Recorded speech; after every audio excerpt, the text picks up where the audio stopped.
Oh, I think Kate. Okay, so we're gonna try this now. The one that you got us. We about to try it. Nakikiusyoso. Wow. Ako din, magre-review.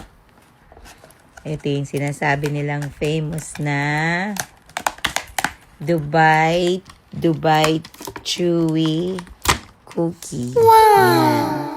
So, in order to ni Ate Kate sa TikTok, and she wants to try it. Daniel try it. Okay, so like ayan ang this. texture niya. It's got the powder on it, the cocoa powder.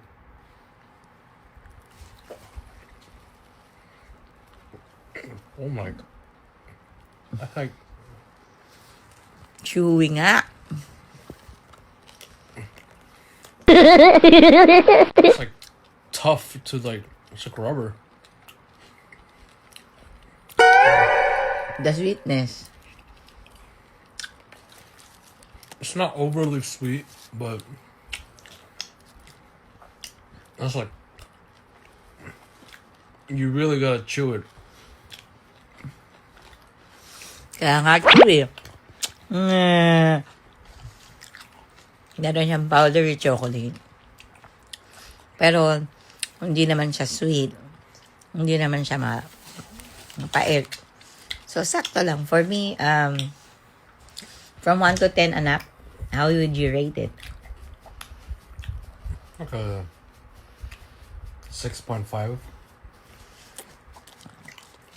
6 on 5 daw siya. Ako,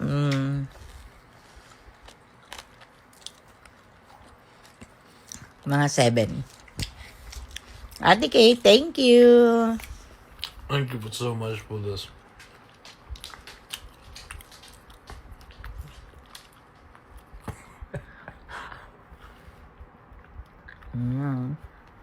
Thank you, Ate Kate. Thank you. Wala na.